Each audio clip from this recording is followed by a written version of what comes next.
भरारी कर्तृत्वाची यशोगाथा रणरागिणींची नवरात्र निमित्त कोकण सात लाईव्ह स्पेशल बाई पण भारी देवा. नमस्कार, मी देवयानी वरसकर. नवरात्रीच्या या सुंदर आणि पवित्र अशा पर्वामध्ये कोकणचं नंबर 1 महाचॅनल कोकण सात लाईव्ह आपल्या सगळ्या दर्शकांसाठी घेऊन आलेला आहे एक विशेष आणि वेगळा असा कार्यक्रम, कोकणच्या नवदुर्गा. या कार्यक्रमामध्ये सिंधुदुर्ग जिल्ह्यातल्या अशा महिलांची आम्ही ओळख करून देत असतो की ज्यांनी वेगळं असं काहीतरी केलेलं आहे, स्वतःच्या कर्तृत्वावरती आपलं स्वतःचं विश्व उभारलेलं आहे, अनेक महिलांना मदत केलेली आहे किंवा त्यांना वेगवेगळ्या आस्पेक्टमधून त्यांना कम्फर्ट दिलेलं आहे. आज अशाच एका डॉक्टरी पेशामध्ये असलेल्या डॉक्टर महिलेची आपण मुलाखत घेणार आहोत. त्यांचं वैशिष्ट्य असं आहे की गेल्या 2 वर्षात त्यांनी तब्बल 500 डिलिव्हरीज केलेल्या आहेत आणि त्या देखील दुर्गम भागातल्या महिलांमधल्या. दुर्गम भागातल्या महिलांना स्वतःला त्यांना विश्वास देणं, त्यांना त्यांच्या ज्या काही आरोग्याच्या समस्या आहेत त्यांच्यासाठी त्यांना मदत करणं आणि त्यांची सुयोग्य पद्धतीने प्रसूती करून सुंदर बालक आणि त्या महिलेचं आयुष्य किंवा त्यांचं आरोग्य तसंच अबाधित ठेवणं याच्यासाठी त्या नेहमीच कार्यरत असतात. मला खूप आनंदाने आपल्या सगळ्यांना ओळख करून द्यावीशी वाटते कणकवलीतील डॉक्टर अर्पिता महेंद्र आचरेकर. आचरेकर मॅडम, तुमचं खूप खूप स्वागत आहे आणि तुम्हाला नवरात्रीच्या खूप खूप शुभेच्छा. तुम्हाला. महिला डॉक्टर म्हटलं की एक वेगळ्या पद्धतीने बघण्याचा दृष्टिकोन असतो, वेगळ्या म्हणजे चांगल्या पद्धतीने बघण्याचा दृष्टिकोन असतो.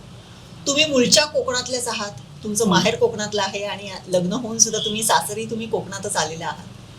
मुळात आधी मला पहिला प्रश्न की कोकण म्हटलं की तसं एक साधं सुद्धा शेतकऱ्याचं कुटुंब असते, कसं काय तुमचा मेडिकलकडे प्रवास कसा सुरू झाला? लहानपणापासून पप्पांचं स्वप्न होतं की मुलींनी डॉक्टर व्हावं. मी अगदी 3-4 वर्षाची असल्यापासून पप्पा म्हणायचे की तू डॉक्टर होणार. ते सतत कानावरती राहायचं की माझी, आणि सांगताना पण ते तसंच सांगायचं की ही डॉक्टर होणार. मग त्यामुळे ती जिद्द निर्माण झाली की नाही, आपल्याला डॉक्टर व्हायचं आहे म्हणून. आणि स्वतःचं माझं पण तेच स्वप्न होतं आणि पप्पांच्या खूप परिश्रमामुळे हे सगळं शक्य झालं. त्यांच्या पॉझिटिव्ह ॲटिट्यूड आणि ह्याच्यामुळे आणि मम्मीचं सपोर्ट त्यासोबत. कारण का मुलींना एवढं शिकवणं सगळंच म्हणजे सगळ्यांनाच हे नसतं आणि सगळ्यांना तेवढं त्याला इम्पॉर्टन्स देत नाहीत लोक. पण माझ्या मम्मी पप्पांनी खूप सपोर्ट करून मी आजपर्यंत इथपर्यंत पोचले आहे त्या ह्याच्यामुळे. बरोबर. ते प्रेरणास्थान आहेत. त्यानंतर मग ॲडमिशन झालं माझं MBBSला DY पाटील कोल्हापूर. तिकडे 6 वर्ष कंप्लीट केली. नंतर मग DGOला ॲडमिशन घेतलं बारामतीला. त्यानंतर मग ते कंप्लीट झाल्यानंतर कणकवलीला आले लग्न होऊन आणि नंतर औरंगाबादला काही वर्ष होते, तिकडे प्रॅक्टिस करत होते आणि म्हणजे मिस्टरांचं जनरल सर्जरी तिकडे झालं, त्यासाठी आम्ही तिकडे होतो. आणि त्यानंतर मग इकडे येऊन जॉईन झाले सब डिस्ट्रिक्ट हॉस्पिटल कणकवलीला. 2 वर्ष झाली आता तिकडे आहे. 500हून अधिक जसं म्हणाला तसं डिलिव्हरी झालेल्या आहेत. खूप काही खूप कठीण होत्या, काही खूप म्हणजे असं हे होत्या, डिफिकल्ट होत्या, पण झाल्या. आणि त्याच्या व्यतिरिक्त खूप ऑपरेशनं बाकीची पण केलेली आहेत, जसं MTP medical termination of pregnancies and polyps वगैरेची, फायब्रॉइड वगैरेची पण ऑपरेशनं केलेली आहेत. सध्या मी आता फुल टाईम गायनेकोलॉजिस्ट आहे सब डिस्ट्रिक्ट हॉस्पिटलला आता 2 वर्ष. ते पण पॉसिबल होतं. एक बाळ आहे माझं 2 वर्षाचं, पण माझ्या घरात सासू आणि माझी जाव मधुरा आचरेकर आणि मनीषा आचरेकर सासू, त्या दोघी असल्यामुळे मला हे पॉसिबल होतं. आमची जॉईंट फॅमिली आहे, पण त्यामुळे मी बाळाला घरी ठेवून अगदी पूर्ण वेळ हॉस्पिटलला देऊ शकते. बरोबर. फॅमिली सपोर्ट असल्याशिवाय हे पॉसिबलच नव्हतं. बरोबर. कारण का गव्हर्नमेंटमध्ये फुल टाईम करणं आणि प्रायव्हेटमध्ये फुल टाईम करणं ह्यात खूप फरक असतो. गव्हर्नमेंटमध्ये तुम्ही सगळं तुमच्यावरती विसंबून असतं, त्यामुळे त्या दोघी आहेत त्यामुळे हे पॉसिबल आहे. मला. बरोबर. एकत्र कुटुंब पद्धतीचा हा खूप चांगला एक खूप, फायदा हा, खूप आपल्याला आहे. मिळतो. जेव्हा घरात बाळ येते त्यावेळेस ते त्याची कळतं, नितांत हा. आवश्यकता असते, आणि त्यावेळेस त्याचे ते समजते. इम्पॉर्टन्स बरोबर. आणि त्यामुळे तुम्ही तुमचं म्हणजे हा. पुन्हा एकदा तुमच्या जॉबवरती तुम्ही परतू शकलायत हो. आणि पुन्हा तुमचं काम सुरू करू शकलेलं आहात. हो हो. परंतु आता जेव्हा तुम्ही म्हणालात की म्हणजे वडिलांचे फार ते Efforts होते. हे होते की मुलीने डॉक्टर व्हावं. वडिलांची काही मेडिकल पार्श्वभूमी होती का? नाही किंवा नाही, कसं काय? माझे पप्पा हेच आहेत, शेतकरीच आहेत. ओके. सगळं शेतीवरतीच त्यांनी सगळं हे केलं होतं. एक एक्झाम्पल म्हणून ते खूप ग्रेट आहेत की एवढं कष्ट करून त्यांनी आम्हाला एवढं शिकवलं. माझी दुसरी बहीण आहे ती मेकॅनिकल इंजिनिअरिंग करून MBA in international business management करून वाव. आफ्रिकेमध्ये आहे आणि तिकडूनच मार्केटिंगचं हे चालवतीये ग्रेट. लग्न करून तिकडे. दुसरा भाऊ आहे तो पण व्यवसायातच आहे, बिझनेस आणि ह्याच्यामध्येच डेअरी आणि बाकी फार्मास्युटिकल वगैरे तो बघतो. म्हणजे एकूणच जरी आपण स्वतः शेतकरी असलो तरी आपल्या मुलांनी खूप चांगल्या खूप फील्ड चांगल्या कडे field जावं मध्ये आणि जावं. त्या पद्धतीने तुम्हाला त्यांनी घडवलं, मार्गदर्शन केलं आणि तुम्ही त्या ह्याच्यातही हम्म. खरे ठरलात त्यांच्या कसोटीला. एकूणच जेव्हा कणकवलीत आला तुम्ही, कणकवली रुग्णालयामध्ये जेव्हा कामाला सुरुवात केली, गायनेकोलॉजिस्ट म्हणून काम करणं सरकारी रुग्णालयामध्ये तेवढंसं सोपं नाहीये. कारण आपण म्हणजे नेहमीच म्हणजे इतर जी काही जनरल हॉस्पिटल्स असतात त्याच्यामधला जो काही अनुभव असतो, कधी काही औषधं नसतात, कधी ऑपरेशन थिएटर मधल्या काही सुविधा नसतात आणि अशा कसरतीमध्ये समजा मिसॅप एखादा काहीतरी घडला तर आणि परत लोकांची जी दूषणं असतात ती फार डेंजरस असतात.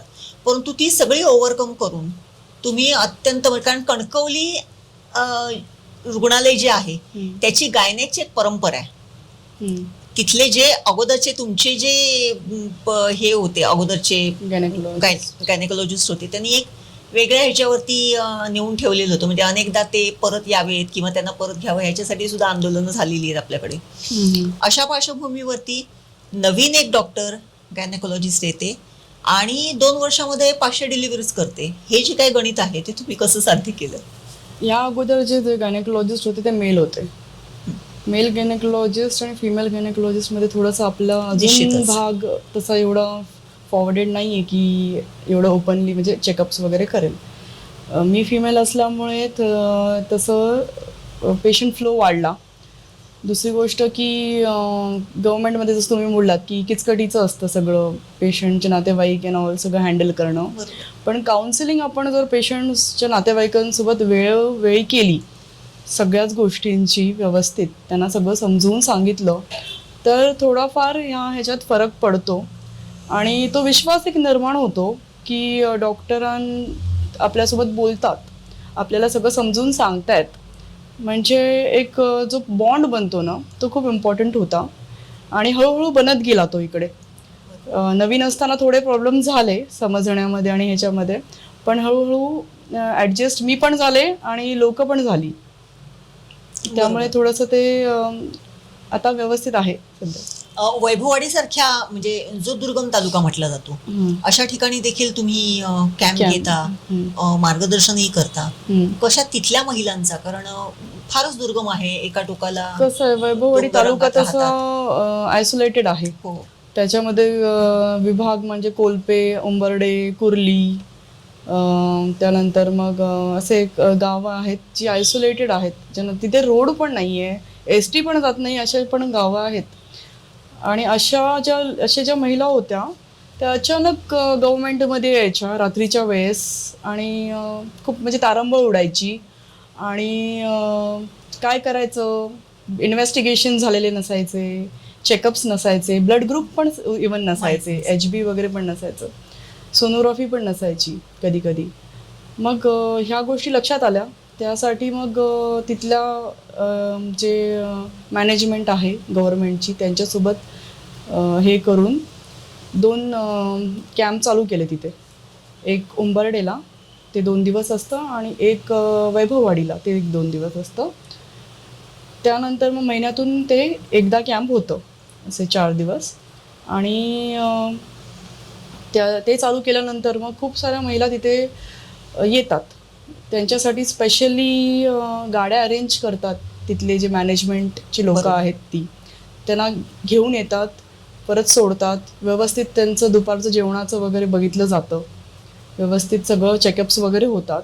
मी स्वतः जातीने सगळ्यात लक्ष घालते आणि त्यामुळे हाय रिस्क खूप कमी झाल्यात.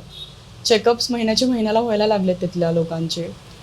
आणि मग मला पण ते इथे सोपं पडतं मॅनेज करणं, बरोबर. की त्यांना डेट्स देऊन त्या तारखेला बोलवणं डिलिव्हरीसाठी. जर पहिलेचं सीझर असेल किंवा कॉम्प्लिकेटेड काय असेल तर पहिले बोलून त्यांना मार्गदर्शन करून डिलिव्हरी करून घेण्यासाठी बरं. असं हे. आता तुम्ही म्हणालात की हाय रिस्क हा जो काही होता मॅटर तो थोडासा कमी झाला. काय म्हणजे कशा पद्धतीचं, म्हणजे तुम्ही असं काय फेस केलेलं आहे का की एखादी महिला की जी प्रॉब्लेममध्ये होती आणि जिला अत्यंत मदतीची आवश्यकता होती आणि तुम्ही तिला सगळं सुकर केलेलं आहे? तशा खूप आहेत केसेस.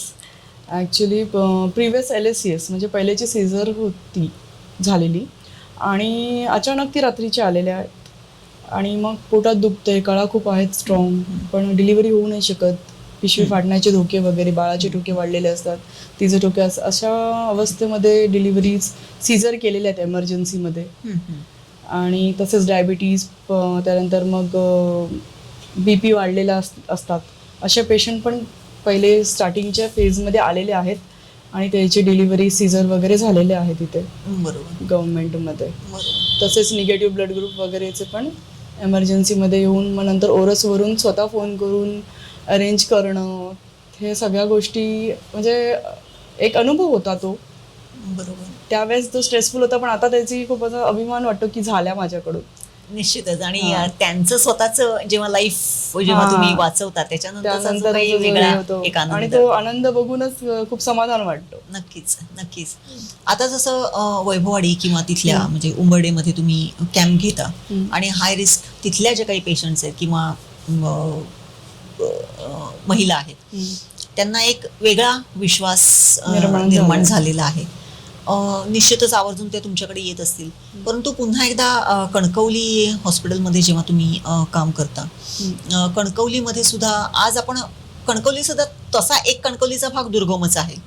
म्हणजे कळसुली किंवा आतले जे काही आतल्या पट्ट्यातली जी काही गावं आहेत तिथून अनेक महिलांना इतर काहीच म्हणजे सुविधा नसते की ज्या इथे येतात. आणि आपल्याकडे ग्रामीण भागामध्ये अजूनही महिलांमध्ये जसं की आपण थोडंसं कमी खायचं, बाकीच्यांना द्यायचं, आपल्या घरातल्या कुटुंबातल्या इतर सदस्यांना द्यायचं. मग ती गर्भवती असेल तरी तिचा हे तोच असतो, आहार कमी असतो. अशांसाठी किंवा हा एक थोडासा त्यांच्या मनातला हे काढण्यासाठी तुम्ही काय प्रयत्न करता का? अशांसाठी आपण वर्ल्ड न्यूट्रिशन डे जेव्हा असतो तेव्हा आणि असे अधेमध्येही आम्ही लेक्चर्स घेतो, हॉस्पिटलमध्ये पण घेतो की काय आहार घेतला पाहिजे, किती प्रमाणात घेतला पाहिजे, कोणत्या कोणत्या गोष्टी समाविष्ट झाल्या पाहिजेत आहारात, याच्याबद्दल लेक्चर्स नेहमी आपले ANC कॅम्पमध्ये, आपल्या ANC जो डेज असतात 2 दिवस आहेत कणकवलीमध्ये, एक मंगळवार आणि गुरुवार, त्या दिवशी आपण त्यांना एक्सप्लेन करून सांगत असतो की काय काय आहार घेतला पाहिजे.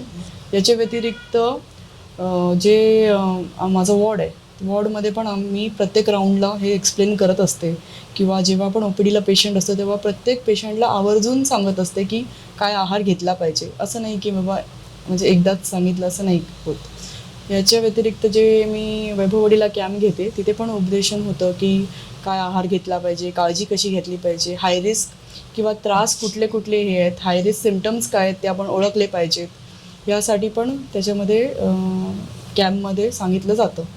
बरोबर. कोकण म्हटलं की तसं आपल्याकडे अजूनही म्हणजे लग्नाचं वय हे थोडंसं जास्ती आहे, परंतु तरीही 19 वर्ष म्हणजे 21 वर्षापासून 40 वर्षापर्यंतचा मोठा स्पॅन आहे आपल्याकडे लग्नाचा. अशा ज्या तरुणी आहेत किंवा ज्या नवीन लग्न झालेल्या युवती आहेत, अशांना तुम्ही काय मार्गदर्शन करता का? कारण त्यांच्यासाठी ते खूप गरजेचं असते.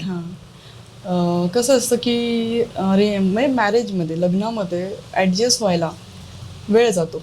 एखादी स्त्री जेव्हा लग्न होऊन दुसऱ्या घरात जाते तेव्हा सगळंच बदललेलं असतं. जेवणापासून ते अगदी राहण्यापासून ते अगदी संस्कारांपासून सगळंच बदललेलं असतं. त्याला ॲडजस्ट व्हायलाच तिला वेळ जातो आणि त्याच्यामध्ये जर प्रेग्नेन्सी राहिली तर ते खूप कठीण होतं तिच्यासाठी, बिकॉज सायकोलॉजिकली खूप डिस्टर्ब होते ती. मग ते न होता त्यांच्यासाठी पण काउन्सिलिंग मी करते, की थोडा वेळ तुम्हाला एकमेकांना समजायलाच पाहिजेत किंवा तुला घरातलं ॲडजस्ट व्हायलाच पाहिजे. मग त्यासाठी कपल काउन्सिलिंग पण होतं, मी करते, की ज्याच्यामध्ये त्यांना जे कॉन्ट्रासेप्शन आहेत त्याच्याबद्दल माहिती दिली जाते. आणि त्या प्रकारे हे सगळीकडेच जेव्हा कॅम्प वगैरे असतो किंवा क्लिनिक असतात तेव्हा माहिती दिली जाते. बरोबर. आणि त्याच्या व्यतिरिक्त तुम्ही म्हणालात जसं 40 म्हणजे 19 ते 40पर्यंत, हो 40 पर्यंत आपला स्पॅन आहे. हो. त्याच्यामध्ये इनफर्टिलिटीचे पेशंट्स पण येतात गव्हर्नमेंटमध्ये. आता हल्ली खूप त्यांचं प्रमाण वाढलं आहे, जेव्हा त्यांना माहिती पडलं आहे की इथे सुविधा उपलब्ध आहे बेसिक ओके. जी आहे.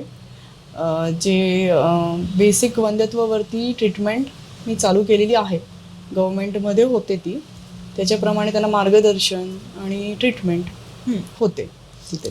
बरोबर. म्हणजे निश्चितच हा एक फार आत्ताचा भेडसावणारा खूप मोठा प्रश्न आहे. त्याचं रेट खूप वाढल्यामुळे हो, वंध्यत्वाचं हो. रेट खूप वाढत चाललंय.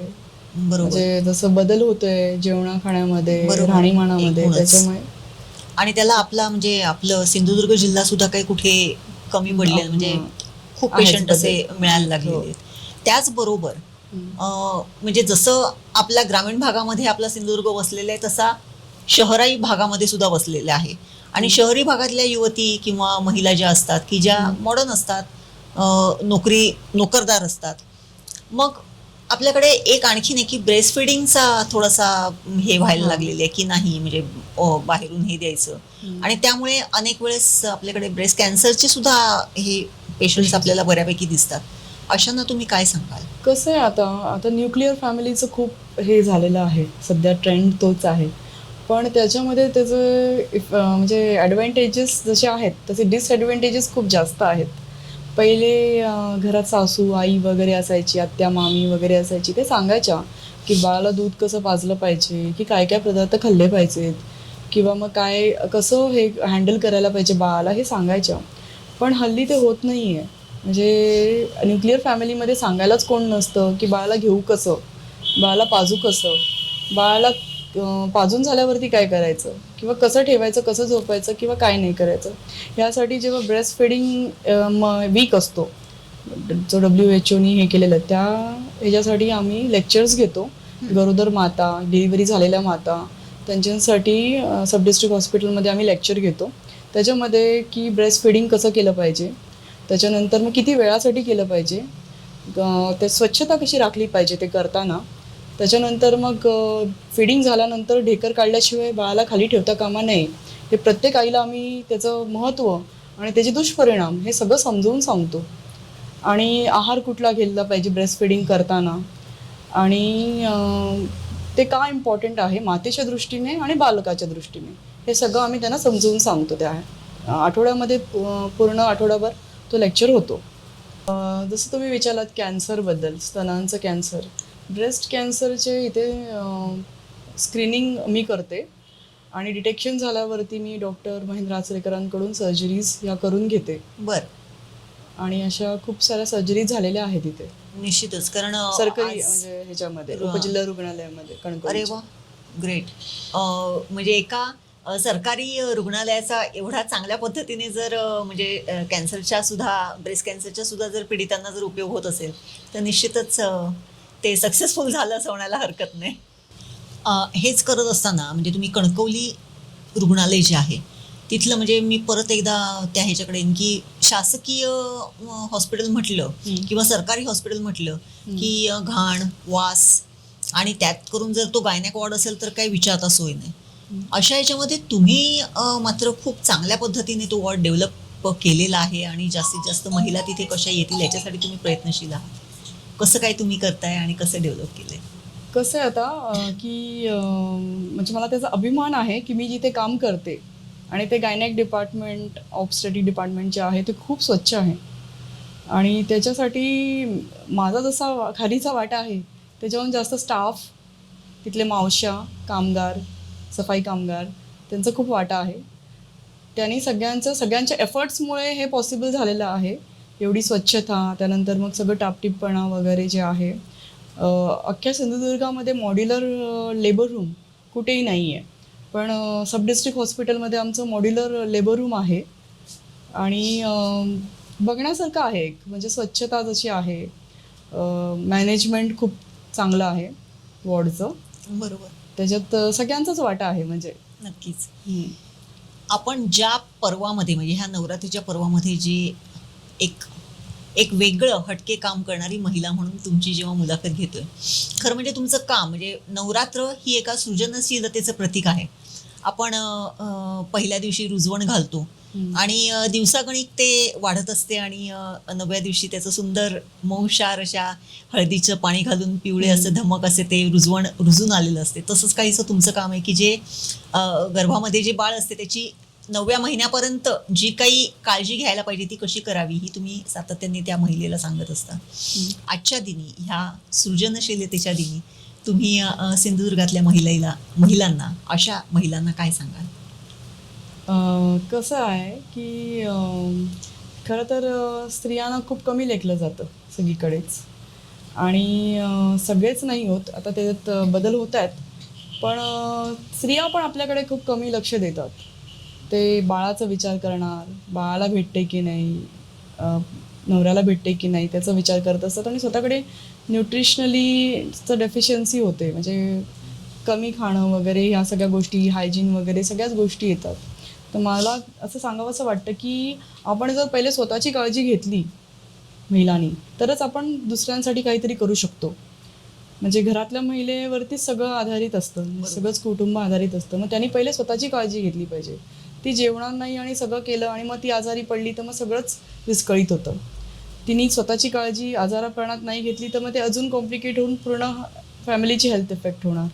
त्यामुळे महिलांना हाच हे असेल की तुम्ही स्वतःची काळजी अगोदर घ्या, त्यानंतर मग बाकी सगळं आहेच. नक्कीच नक्कीच. जसं मला वहिनी आणि आईंची साथ आहेच ह्या सगळ्या ह्याच्यामध्ये, तशी माझ्या पतींची म्हणजे डॉक्टर महेंद्र मोहन आचरेकर यांची साथ खूप महत्त्वाची ठरली आहे. जेव्हा पण कुठलाही डिसिजन घ्यायचा असतो तेव्हा ते सगळ्यात जास्त सपोर्ट करतात सगळ्याच बाबीमध्ये. ते स्वतः एक सर्जन आहेत, ते पण कणकवली उपजिल्हा रुग्णालयामध्ये कार्यरत आहेत. सध्या 1000च्याहून जास्त सर्जरीज त्यांनी केलेल्या आहेत तिथे आणि माझ्या आयुष्यामध्ये त्यांचा पण खूप भाग म्हणजे हे महत्त्वाचं हे आहे. बरोबर. निश्चितच आपण म्हणतो की एका सक्सेसफुल पुरुषाच्या मागे स्त्री असते, परंतु तुमच्याबरोबर ते आहेत. दोघंही जण एकमेकांना सपोर्ट सिस्टीम आहात, त्यामुळे किंबहुना चांगलं काम होत आहे तुमच्याकडूनही आणि त्यांच्याकडूनही. नवरात्रीच्या या सुंदर अशा पर्वानिमित्त आज आपण डॉक्टर अर्पिता आचरेकर यांच्याबरोबर दिलखुलास अशा गप्पा मारल्या. त्यांनी जे सांगितलं ते खरंच महत्त्वाचं आहे की महिला स्वतःकडे लक्ष देत नाहीत, परंतु जर घराचा जर केंद्रबिंदू जर म्हटला तर तो त्या घरातली महिलाच असते आणि तिचं जर आरोग्य जर चांगलं असेल तर ती ते घर अत्यंत उत्तमरित्या सांभाळू शकते आणि खूप चांगल्यारित्या ते चालूही शकते. त्यामुळेच सिंधुदुर्ग जिल्ह्यातल्या तमाम महिलांनी स्वतःच्या आरोग्याकडे निश्चितच लक्ष दिलं पाहिजे. स्वतःसाठी किमान 1 तास जर दररोज दिला तर निश्चितच त्या महिलांना आपल्याला काय त्रास आहे, आपल्याला कुठे काहीतरी दुखतंय खुपतंय हे समजलं आणि वेळच्या वेळेस त्याच्यावरती जर औषधोपचार झाला तर निश्चितच त्यांच्या आयुष्यासाठी ते खूपच चांगली गोष्ट ठरू शकेल. त्यामुळे डॉक्टर आचरेकर यांनी सांगितल्याप्रमाणे महिलांनी स्वतःकडे निश्चितच लक्ष दिलं पाहिजे. डॉक्टर आचरेकरांकडे जर बघितलं तर त्यांच्या बरोबर बोलताना मला एक वेगळी ऊर्जा त्यांच्यामध्ये आढळत होती आणि ती किंबहुना अशी आहे की त्यांनी ज्या काही 500 डिलिव्हरीज केलेल्या आहेत आणि त्या 500 सक्सेसफुल डिलिव्हरीजमधून त्या महिलांचं जे हास्य त्यांच्या हातात बाळ दिल्यानंतरचे जे बघितलेलं आहे ते त्यांच्या चेहऱ्यावरती आहे आणि ती त्यांची ऊर्जा आहे. त्यांच्याकडून अशाच उत्तमोत्तम डिलिव्हरीज किंबहुना सिंधुदुर्ग जिल्ह्यातल्या अशा महिलांना खूप चांगली अशी सर्व्हिस मिळत राहो आणि त्यांच्याकडून खूप चांगलं काम हो अशी आज आपण मातेच्या चरणी प्रार्थना करूया. मॅडम, तुम्ही आम्हाला खूप सुंदर अशी माहिती दिलीत आणि एका सरकारी यंत्रणेमध्ये राहून खूप चांगल्या पद्धतीने तुम्ही काम करताय. तुमची ऊर्जा ही अशीच कायम टिकत राहो. आमच्या संपूर्ण कोकण साथ लाईव्हच्या परिवारातर्फे मी तुमचे खूप खूप आभार मानते. धन्यवाद. उत्तुंग भरारी कर्तृत्वाची यशोगाथा रणरागिणींची नवरात्र निमित्त कोकण सात लाईव्ह स्पेशल बाई पण भारी देवा.